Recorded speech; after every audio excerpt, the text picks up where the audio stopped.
Lainey. Okay, so to something very different now. Since its premiere, the South Korean series Squid Game has exploded in popularity. An article in The Independent suggests that it's because we're living in dystopian times, right? So people want that kind of thing reflected in what they're watching. So have you found yourself turning to dystopian content since the pandemic started?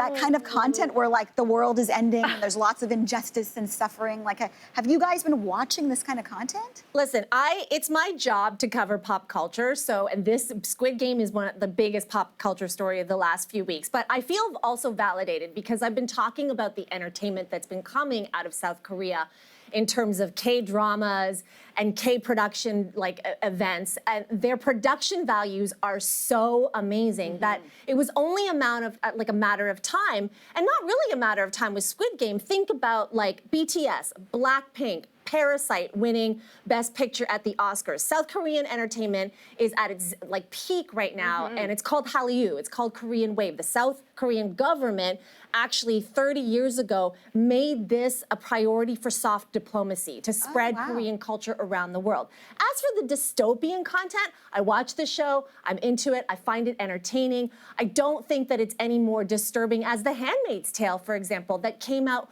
right during the rise of the Trump administration, where people were feeling pretty bleak. And we're coming out of, or we're still in a pretty bleak time. In some territories, we're coming out maybe of the pandemic, at least things are opening up, but we all are holding the wounds of COVID-19.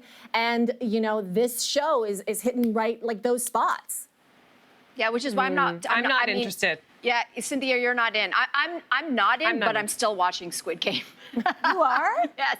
Just don't watch it before bed. It's because Mel has FOMO. Yeah, no, it's not FOMO. I guess a little bit, because if you're a parent during the pandemic, all my friends were like, oh, we got to the end of the internet. I'm like, I haven't watched anything. Okay, I've watched kids shows. There's this show called Just Add Magic. That's what I watched.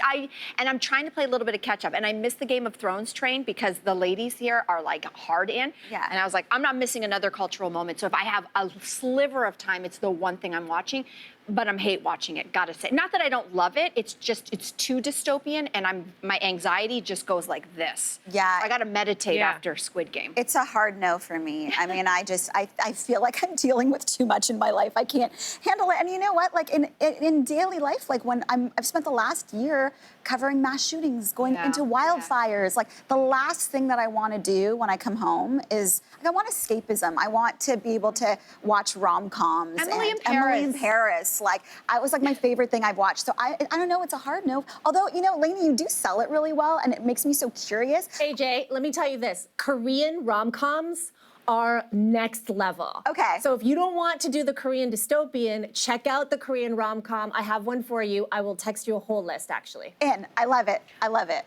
That's how I'll do it. I think there's something about this kind of comfort that we're getting during these dystopian times we're living through. I can't do this. I think I've shared before that Jason bought the board game Pandemic during the pandemic, and I was like, forget it. No. I played it once and I lost. I was like, this is terrible. But I have found some odd comfort in listening to podcasts about sociopaths. Just to harken back to the beginning of our conversation, I think I have found entertainment in the fact that I feel like I can control, I'll be able to spot the sociopath now in my life when I encounter them. And I feel like everyone needs to watch Tomorrow's Show, because Dr. Death, we have the woman who was duped. And so I feel like it's become a pandemic thing. People want some kind of entertainment that they feel like they're learning something from that will help them in their future. But Cynthia, that's the kind of dystopia. You this. You were talking about sociopaths. So we are about to, we're very close to the premiere of Succession, which is a family of sociopaths. It's not dystopian and maybe not as violent, but they commit family violence on each other, emotional violence.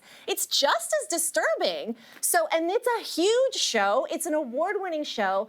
And people are going to be mainlining that one. So I don't know. Squid Game is disturbing, but Succession is equally as disturbing. Yeah, it's different though. I mean, you're not necessarily killing people on camera. That's all. See, I'm giving away too much. I'm going to just stop right here.